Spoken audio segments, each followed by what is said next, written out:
যত বড় বাড়ি বানাই, যত বড় গাড়ি কিনি, যত বড় ব্যাংক ব্যালেন্স করি না কেন, কিচ্ছু সঙ্গে যাবে না।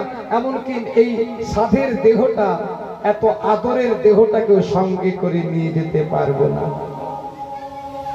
প্রাণ যাবে আর তুমি যাবে, সকলই পড়িয়া রবে, আর যাবে কর্মফল। যদি ভজন করতে পারি, এই ভজনের ফল প্রেম ভক্তি, এটি আমাদের পঞ্চম পুরুষার্থ। ধর্ম অর্থ কাম মোক্ষের দ্বারা কিছু লাভ নাই, সঙ্গে যাবে কেবলমাত্র এই কৃষ্ণ ভক্তি, কৃষ্ণ প্রেম। মানুষ জীবনে এই কৃষ্ণ ভক্তি, কৃষ্ণ প্রেম যদি আমরা রোজগার করে নিতে পারি, প্রেম হচ্ছে প্রয়োজন তত্ত্ব, পঞ্চম পুরুষার্থ। এই প্রেম আমাকে কোথায় নিয়ে যাবে? এই প্রেম আমাকে নিয়ে যাবে ওই গোবিন্দের চরণে। এই গোবিন্দের চরণ থেকে এসেছি, যেতে হবে এই গোবিন্দের চরণে। এই ঠিকানাটা জেনে, ট্রেনের টিকিট কেটে যেমন কোন স্টেশনে যাব জেনে নিতে হয়, আমরা যেখান থেকে এসেছি সেখানেই তো ফিরে যাব। এই জগতের সমস্ত জীব এসেছি গোবিন্দের চরণ থেকে। মানো বা না মানো, জন্মিলে মরিতে হবে, অমর কে কোথা কবে। জন্ম আছে যার, মৃত্যু আছে যার, আজিবা শতক বর্ষে অবশ্য মরণ। তাহলে মহাজন কি বলছেন? যত শীঘ্র পারো করো শ্রীকৃষ্ণ ভজন, কারণ কৃষ্ণ ভজিবার তরে এই সংসারে আইল। সঙ্গে যাবে এই কৃষ্ণ ভক্তি, সঙ্গে যাবে এই কৃষ্ণ প্রেম। এছাড়া এই জগৎ থেকে আমরা কিচ্ছু নিয়ে যেতে পারবো না। যত বড় বাড়ি বানাই, যত বড় গাড়ি কিনি, যত বড় ব্যাংক ব্যালেন্স করি না কেন, কিচ্ছু সঙ্গে যাবে না। এমনকি এই সাধের দেহটা, এত আদরের দেহটাকেও সঙ্গে করে নিয়ে যেতে পারবো না। প্রাণ যাবে আর তুমি যাবে, সকলই পড়িয়া রবে, আর যাবে কর্মফল। যদি ভজন করতে পারি, এই ভজনের ফল প্রেম ভক্তি, এটি আমাদের পঞ্চম পুরুষার্থ। ধর্ম অর্থ কাম মোক্ষের দ্বারা কিছু লাভ নাই, সঙ্গে যাবে কেবলমাত্র এই কৃষ্ণ ভক্তি, কৃষ্ণ প্রেম। মানুষ জীবনে এই কৃষ্ণ ভক্তি, কৃষ্ণ প্রেম যদি আমরা রোজগার করে নিতে পারি, প্রেম হচ্ছে প্রয়োজন তত্ত্ব, পঞ্চম পুরুষার্থ। এই প্রেম আমাকে কোথায় নিয়ে যাবে? এই প্রেম আমাকে নিয়ে যাবে ওই গোবিন্দের চরণে। এই গোবিন্দের চরণ থেকে এসেছি, যেতে হবে এই গোবিন্দের চরণে। এই ঠিকানাটা জেনে, ট্রেনের টিকিট কেটে যেমন কোন স্টেশনে যাব জেনে নিতে হয়, আমরা যেখান থেকে এসেছি সেখানেই তো ফিরে যাব। এই জগতের সমস্ত জীব এসেছি গোবিন্দের চরণ থেকে, যেতে হবে গোবিন্দের চরণে। ওখানে যেতে হলে যে টিকিটটা কাটবো, সেটা অন্য জগতের কোনো টিকিট নয়, ওই টিকিটটা একটাই টিকিট, ওটা হলো ভক্তির টিকিট। ভক্তির টিকিট ছাড়া ভগবানের কাছে যাওয়া যায় না। ট্রেনে যদি টিকিট কেটে না উঠেন, যে কোনো সময় টিটি উঠতে পারে। টিটি উঠে আপনার টিকিট না পেয়ে আপনাকে ট্রেন থেকে তো নামিয়ে দেবে। শুধু নামিয়ে দেবে না, আপনার জেল হতে পারে, আপনার জরিমানা হতে পারে, সশ্রম কারাদণ্ড হতে পারে। কিন্তু যার পকেটে বৈধ টিকিট থাকে, তার যেমন ভয় নাই। টিটি উঠলে বুক খুলে দাঁড়িয়ে থাকে, টিটিও বুঝতে পারে এর পকেটে টিকিট আছে, এর পকেটে টিকিট নাই। যার টিকিট নাই তাকে গিয়ে আগে ধরে টিকিট দাও। আমাদের পকেটে যদি ভক্তির টিকিট থাকে, জমের দুধ ওরা হচ্ছে টিটি।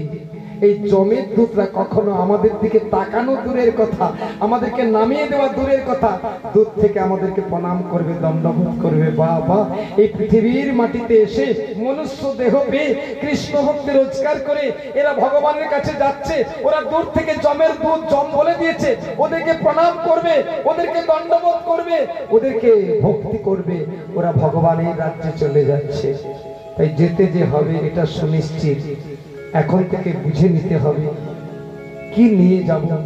সঙ্গে যাবে এই প্রেম ভক্তি, অন্য আর কিচ্ছু সঙ্গে যাবে না। তাই মহাজন বলছেন, শ্রবণ কীর্তন শরণ বন্দন পাদ সেবন দাসরে পূজন সখীজন আত্মনিবেদন গোবিন্দ দাস অভিলাষরে। গোবিন্দ দাস এই পদটা লিখেছেন। জগতে সব কিছু আছে, কিন্তু চেতনাটা নাই। আমি যে কৃষ্ণ ভজন করার জন্য এসেছি, এই চেতনা শক্তিটাই আমাদের হারিয়ে গেছে। মায়ামুগ্ধ জীবের নাহি শত কৃষ্ণ জ্ঞান, জীবের প্রতি দয়া প্রভু কইলেন তাই বেদ পুরাণ। শাস্ত্র করে তিনি পাঠালেন। শাস্ত্র ভগবানের বাক্যময়ী মূর্তি, সাধু শাস্ত্র গুরু রূপে ভগবান নেমে এলেন পৃথিবীর মাটিতে। আমি সাক্ষাৎ রূপে নেমে গেলে আমায় কেউ নিতে পারবে না, গ্রহণ করতে পারবে না। তাই তিনি কিভাবে নেমে এলেন? গুরু রূপে ঘরে ঘরে মন্ত্র দিয়া সদা ফিরে, বৈষ্ণব রূপেতে দেন শিক্ষা, শাস্ত্র রূপে জ্ঞান দান, আত্মা রূপে অধিষ্ঠান, তার বা কাহারে উপেক্ষা। ব্রহ্মাণ্ড ভূমিতে কোন ভাগ্যবান জীব এই গুরু কৃষ্ণ প্রসাদে পায় এই ভক্তিলতার বীজ। তখন তার কৃষ্ণ কথা শ্রবণের লোক জন্মায়। শ্রবণ কীর্তন জলে মালি হইয়া সেই বীজ করে আরোপণ, শ্রবণ কীর্তন জলে করে সিঞ্চন। এই যে গুরুদেব প্রেমের বীজটা রোপণ করে দিয়ে গেলেন, সাধক কি করবে? মালিক হয়ে সেই প্রেমের ভগবান যে বীজটা দিয়ে গেলেন, ভক্তিলতার বীজ, এই হৃদয় জমিতে, সেই হৃদয় জমিতে তো সেই বীজটাকে রোপণ করতে হবে। গুরুদেব তো শুধু বীজ দিয়ে যান, ওটা তো বীজ ধান। ঘরে 5 কেজির প্যাকেট বীজ ধান এনে রেখেই দিয়েছেন, সময় মতো মাঠে এই বীজ ধানটাকে ছড়ালেন না, চারা বেরোবে। সবাই ধান রোয়া শুরু করে দিল। আপনি বলছেন হাই আমি কি করব? বলে কেন? বলে বীজ ধান তো কেনা আছে আমার। বলে কোথায়? বলে ঘরে বস্তার প্যাকেটে পড়ে আছে। তাহলে আপনার আর ধান রোয়া হলো না। বীজ ধানটা বাজার থেকে কিনে এনে ফেলে রেখে দিয়েছেন, ওটাকে তো বীজ তলা ফেলে চারা করতে হবে। চারা তো তবেই তো রোপণ করবেন, তবেই তো ফসল ফলবে। গুরুদেব তো দীক্ষা দিলেন, দীক্ষাটা তো বীজ ধান।